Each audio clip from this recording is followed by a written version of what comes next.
Hola, ¿cómo están? ¿Listos para viajar? ¿Listos para recorrer un nuevo lugar y conocer un montón de cosas? Yo por lo pronto tengo todo lo que necesito para el viaje. Tengo mi arnés con cuerdas, tengo mis binoculares y tengo también mi cantimplora por si tengo sed. Aunque, pensándolo bien, en el lugar al que vamos, allá arriba en las altas cumbres, supongo que el agua se puede llegar a congelar.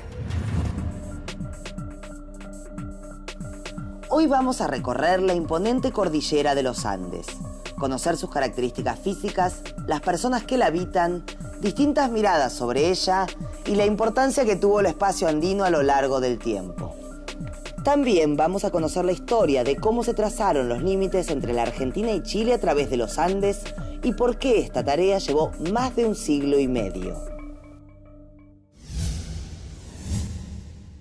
Puede haber muchas miradas y muy distintas sobre la cordillera. Algunos la relacionarán con nuestros límites y fronteras. Para millones de personas es su lugar de vida, su fuente de recursos. Otra mirada es como escenario histórico del cruce de uno de los más grandes próceres latinoamericanos. Muchos verán las montañas simplemente como paisajes hermosos. Para otros presentan un desafío, el de escalarlas y llegar a su cumbre. Y para muchos pueblos originarios fueron o son espacios sagrados. Con el profe vamos a analizar algunas de estas muchas miradas. ¿Dónde estará el profe hablando del profe? Supongo que está en la cordillera, en algún lugar entre Jujuy y Tierra del Fuego. ¿Dónde lo puedo encontrar? ¡Ah! Ahí está. Hola Ernestina, estoy mucho más cerca de Jujuy que de Tierra del Fuego, en la provincia de Salta, el lugar que elegí para hablar de esta cordillera, aunque por supuesto vamos a recorrer y ver imágenes de muchos puntos a lo largo de los más de 7.200 kilómetros de extensión que tienen los Andes. Hablamos de extensión y ahora hablemos de altura. Las sierras deben estar más o menos por acá. Y la cordillera de los Andes llega... A ver, las sierras por acá. La cordillera de los Andes puede llegar hasta acá, mira, hasta los 7.000 metros. Pero el profe seguramente nos lo va a explicar mucho más seriamente. ¿En qué se diferencia una cordillera de otros espacios montañosos, profe? Los espacios montañosos se presentan como un alzamiento del terreno más o menos marcado con respecto a los espacios vecinos. Esto que puede parecer elemental tiene algunas variantes, de acuerdo a la altura que alcanza el terreno. Según las elevaciones podemos hablar de espacios de mediana altitud como las sierras o de gran altitud como el de este paisaje en el que me encuentro de la cordillera de los Andes. Sierras son las de Córdoba o las sierras de la Ventana. Sí, las sierras son secuencias eslabonadas de cerros de mediana altura, como las que mencionaste. Las sierras de la Ventana están en el sur de la provincia de Buenos Aires y tienen alturas pico que apenas superan los 1.200 metros. En la provincia de Córdoba, el sector serrano forma parte de las sierras pampeanas. La cumbre más alta es más elevada que las de la Sierra de la Ventana. Es el Cerro Champaquí, que tiene más de 2.800 metros. Las cordilleras también son secuencias eslabonadas de cerros, pero de alturas mucho mayores que las sierras. La cordillera de los Andes roza los 7.000 metros de altura y su cumbre más alta está en la provincia de Mendoza. Es la del Cerro Aconcagua, la montaña más elevada de toda América. La altura promedio de toda la extensión de los Andes es de 3.660 metros. Aquí donde estoy, en la provincia de Salta, está la máxima elevación del noroeste argentino, el Yuyayaco, de más de 6.700 metros de altura. Esta es una de las altas cumbres que se utilizó para marcar el límite entre la Argentina y Chile. Se lo podría preguntar al profe, pero me encanta buscar en las enciclopedias. Y voy a usar una muy recomendada que tengo en internet. Aquí está, tipeo cordillera y dice: las cordilleras constituyen secuencias eslabonadas de montañas de considerable altura, con una disposición más o menos homogénea y pertenecientes al mismo proceso orogénico, proceso geomorfológico de formación de montañas. Muy bien, estos procesos se refieren a los orígenes y al desarrollo de estas montañas. Vamos a ver dónde están las cordilleras más importantes del mundo, además de la de los Andes, claro. En el continente asiático, la cordillera del Himalaya, donde está el Everest, la montaña más alta del mundo. En Europa, Los Alpes, que forman un arco de 1.200 kilómetros de longitud, un área donde viven más de 20 millones de personas. Y al oeste de América del Norte, las Rocallosas, que se extienden a lo largo de 3.200 kilómetros. Otros conjuntos de montes elevados, de menores dimensiones, son los Urales en Rusia, los Pirineos entre España y Francia, los Apeninos en Italia y en el noroeste de África, la cordillera del Atlas. Profe, le quiero hacer una pregunta sobre este tema. Las cordilleras, estas cordilleras, ¿cómo actúan en los ecosistemas? ¿Qué influencia tienen en las lluvias o en las temperaturas? Las cordilleras pueden afectar el clima. En el Himalaya, por ejemplo, los vientos conocidos como monzones frenan los vientos húmedos que vienen del océano. Esto genera climas muy lluviosos en la ladera sur y muy secos al norte, del otro lado de la cordillera.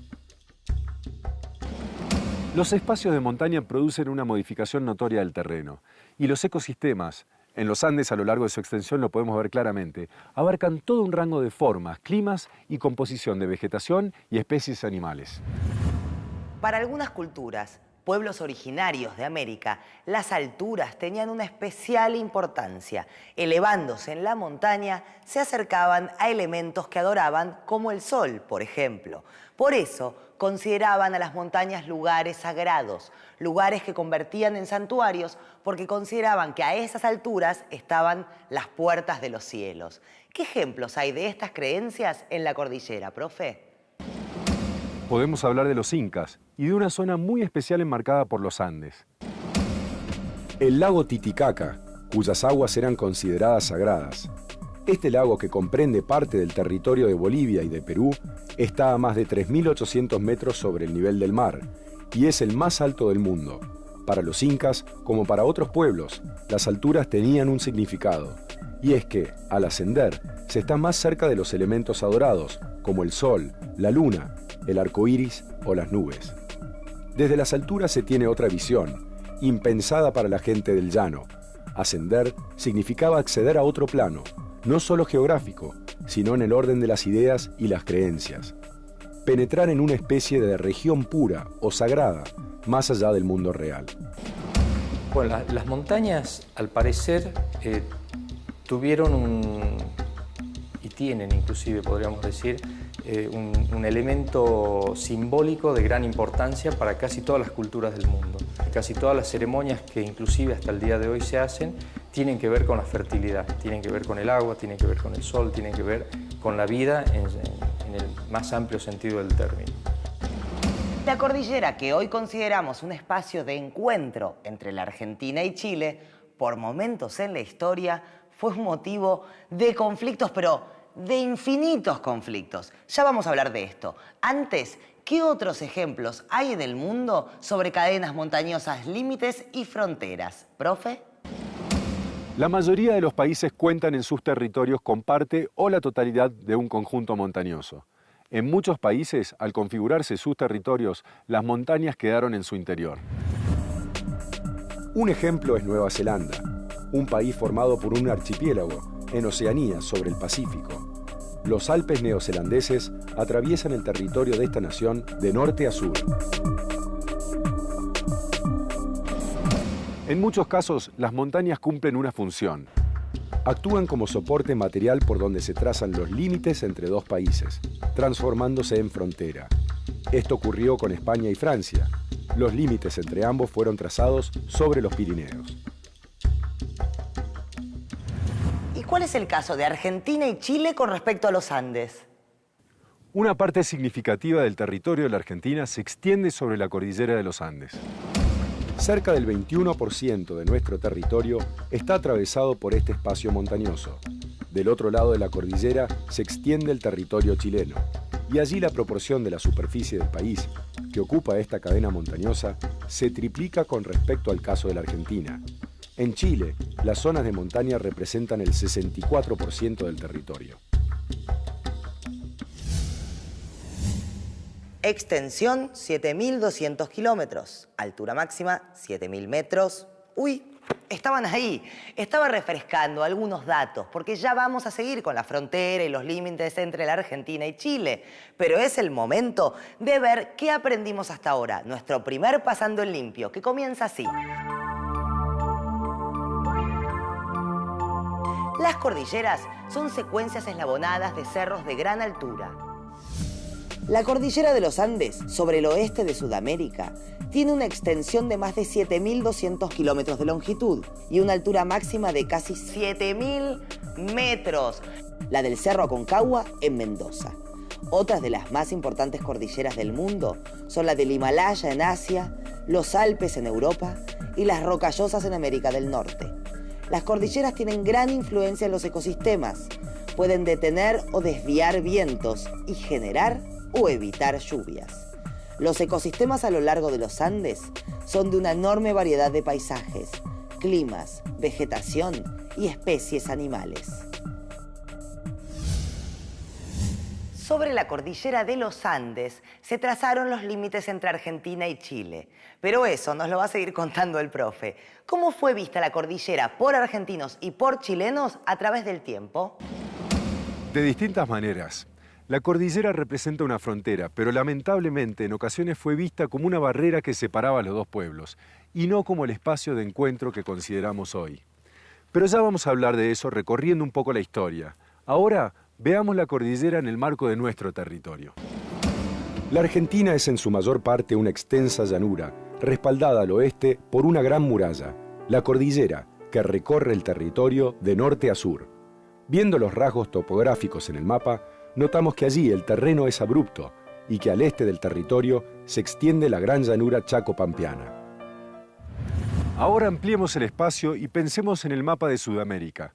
Los Andes se extienden desde el Caribe hasta la Patagonia, sobre el territorio de 7 países. ¿7 países? A ver si me acuerdo. Desde el sur hacia el norte, Argentina y Chile, Bolivia, Perú, Ecuador, Colombia y me falta uno, Venezuela. Muy bien. Ahora, a lo largo de sus más de 7.200 kilómetros y de estos 7 países, la cordillera se divide en 3 sectores. De norte a sur son el sector septentrional, el central y el meridional. En el sector septentrional no se trata de una cordillera, sino de 2 en el territorio de Venezuela y de 3 en el de Colombia, que se unen en una zona conocida como Nudo de Pasto. Ahí comienzan los Andes centrales, que atraviesan Ecuador, Perú y llegan hasta la zona del Titicaca en Bolivia. Desde allí hacia el sur se extienden los Andes meridionales, atravesando Argentina y Chile hasta Tierra del Fuego. Qué de lugares interesantes que hay para conocer sobre los Andes en la Argentina. ¿Y qué importancia tendrá hoy en lo económico, por ejemplo, el área de la cordillera en nuestro país?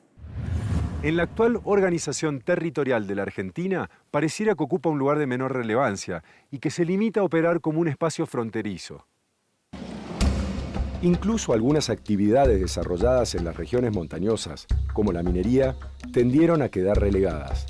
Las políticas de Estado en nuestro país en materia económica dieron mayor impulso a las actividades que se desarrollan mayormente en las planicies, como el cultivo de cereales o la cría de ganado vacuno y lanar. Pero esto no siempre fue así. En la colonia, cuando el Alto Perú era poderoso, los Andes habrán tenido mucha importancia, y lo mismo antes de la llegada de los españoles. Sí, es así. El imperio incaico tenía un enorme poderío a lo largo de miles de kilómetros, desde lo que hoy es el sur de Ecuador hasta el norte de Argentina y Chile.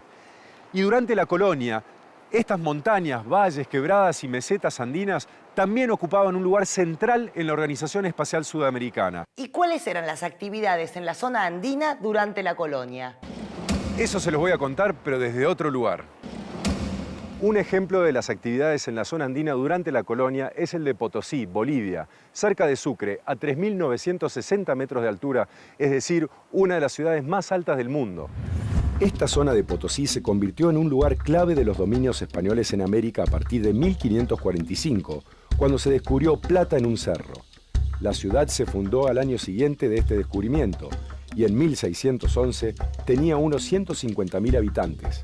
Había una explicación para este crecimiento. la ciudad se había convertido en la principal productora de plata de toda América. Potosí era un punto central del espacio alto peruano. Este espacio económico comprendía lo que hoy ocupan Ecuador, Perú, Bolivia, Chile, Argentina y Paraguay. Mi sección preferida. A ver qué nos cuenta.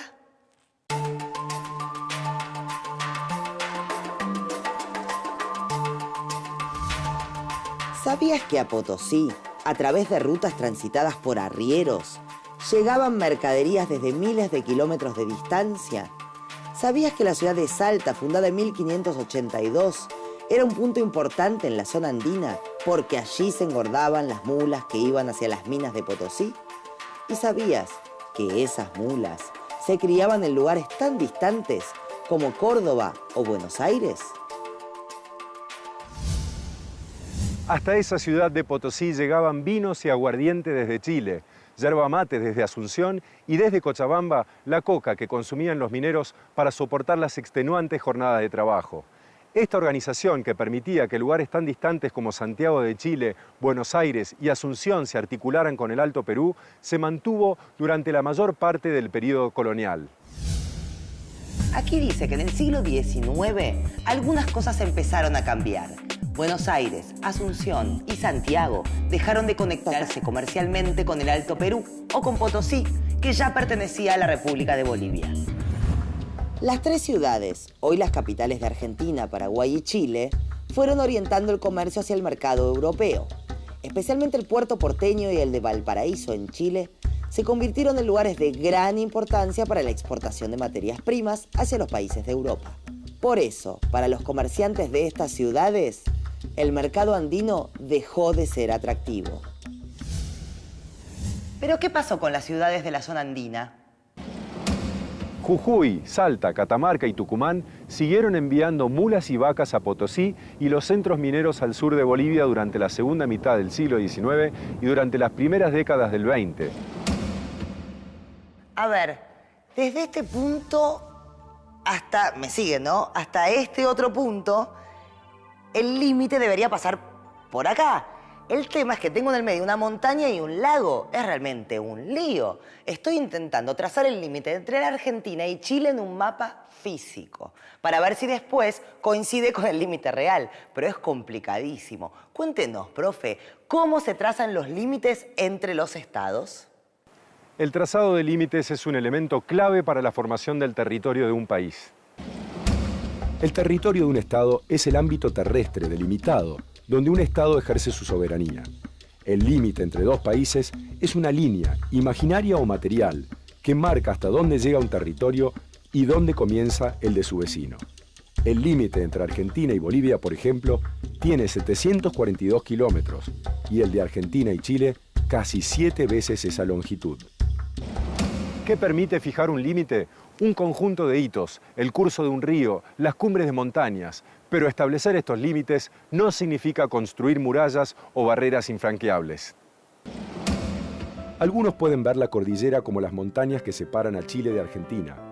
Para muchas comunidades, para millones de personas, la cordillera es el espacio en el que viven, en el que trabajan y con el que se sienten identificados.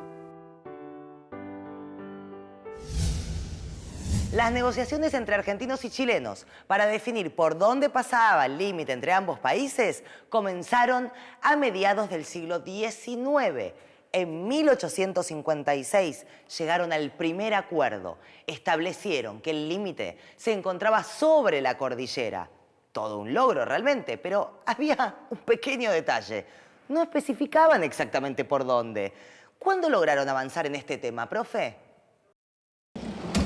Recién en 1881, con el primer Tratado General de Límites, que estableció que el límite pasara por las más altas cumbres de esta cordillera que dividieran aguas.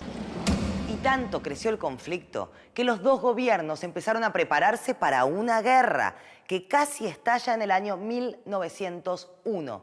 Por suerte, primó la cordura y la idea de encontrar una solución pacífica. La alternativa fue el arbitraje de un gobierno neutral. ¿A qué autoridad se recurrió? A Su Majestad Británica. ¿Habremos elegido bien? ¿Qué pasó desde entonces, profe? En 1902, Argentina y Chile firmaron los Pactos de Mayo, donde se consagraba el entendimiento diplomático, la no proliferación de las armas y el arbitraje para resolver las diferencias. Años después llegó la Resolución de Gran Bretaña y en 1906 las tareas de demarcación ya estaban casi totalmente establecidas. Pero... Sí, claro, quedaron algunos puntos por resolver. Había lugares sobre los que no hubo acuerdo acerca de por dónde debía pasar el límite. 7 décadas habían pasado. Corría el año 1978. Y el conflicto por uno de esos puntos en litigio, la zona del Canal de Beagle, otra vez estuvo a punto de llevar a los gobiernos de Argentina y Chile, por entonces dictaduras militares, a cometer la locura de enfrentarse en una guerra. El Vaticano intervino como mediador. Juan Pablo II envió un representante y el conflicto se resolvió mediante el diálogo. Pero habría un nuevo capítulo en esta historia, ¿no, profe? Sí, podríamos decir que el capítulo final. En 1994 se definieron los últimos lugares sobre los que se decidió trazar el límite entre los dos países. Desde las primeras conversaciones habían pasado alrededor de 1 siglo y medio. Pero hasta ahora hablamos de límites y no de frontera. ¿Qué entendemos por frontera, profe? La frontera está formada por el conjunto de lugares donde personas de dos territorios vecinos tienen la oportunidad de encontrarse, intercambiar ideas, comerciar. Supongamos que este es el límite entre la Argentina y Chile. ¡Ey! ¿A dónde van ustedes? Así pasan de un país al otro, no muestran un documento, no, aunque sea saluden, viejo. Bueno, parece que esto funcionaba así. Hasta 1930, los controles del tránsito de personas entre Argentina y Chile eran muy pocos o ni siquiera existían. La cordillera era un espacio abierto, mal vigilado y cruzado permanentemente por pastores, campesinos, ganaderos, arrieros, vaquianos, troperos. ¿Y eso cómo afectaba las relaciones o el comercio, por ejemplo? Las relaciones comerciales entre los dos países eran fluidas en la medida que primaba la fórmula de cordillera libre. Esto significaba que podían pasarse los productos cultivados o industriales de los dos países sin pagar derechos de aduana, a excepción de los vinos comunes y el aguardiente. ¿Y cómo se fue llegando a los controles aduaneros que vemos hoy? Estos controles se fueron intensificando a partir de la década del 30. Por entonces comienzan a tomar fuerza políticas más nacionalistas y de mayor control territorial. El flujo de ganado argentino hacia Chile disminuyó notablemente. A partir de la década del 40, las economías de los dos países comenzaron a industrializarse y esto trajo, entre otras consecuencias, la creación de barreras aduaneras hacia adentro y hacia afuera. Se había acabado la frontera libre. Sí, y comenzaban las llamadas fronteras seguras. Los dos países establecieron controles aduaneros y policías en la frontera para restringir el ingreso de mercaderías y controlar el de personas. Una medida lógica para saber quién entra y quién sale de cada territorio. ¿Sabés qué, amigo? Creo que llegó el momento de pasar en limpio lo último que vimos. Empecemos. Los Andes se extienden a lo largo de 7 países. Argentina, Chile, Bolivia, Perú, Ecuador, Colombia y Venezuela. La cordillera se divide en 3 sectores. El septentrional, el central y el meridional, que es el que atraviesa a la Argentina y a Chile. Con respecto a los límites entre Argentina y Chile, las conversaciones comenzaron a mediados del siglo XIX. Años después, mediante el primer tratado general, se estableció que el límite pasara por las más altas cumbres de la cordillera que dividieran aguas. Pasaron muchísimos años de negociaciones, tratados, arbitrajes y momentos de crisis que pusieron a los dos países al borde de la guerra, hasta que en 1994 se definieron los últimos lugares sobre los que se trazó el límite definitivo. ¿Y qué tal, profe? ¿Nos quedó algo por decir?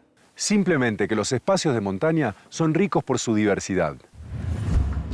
En el caso de los Andes, desde el Caribe hasta Tierra del Fuego, diversidad de climas, de paisajes, de recursos, de flora y de fauna, de colores, de culturas, de lenguas, de actividades. De esos más de 7.000 kilómetros de extensión que tiene la cordillera, 5.300 los compartimos argentinos y chilenos. Y esas montañas y fronteras que alguna vez fueron escenario de conflicto entre chilenos y argentinos, de grandes tragedias, aprendimos a mirarlas de otra forma, como espacios de contacto, de intercambio y de encuentro. Espero que siga así por muchísimos años más. Chau, chau, profe. Me despido de usted también. Hasta la próxima.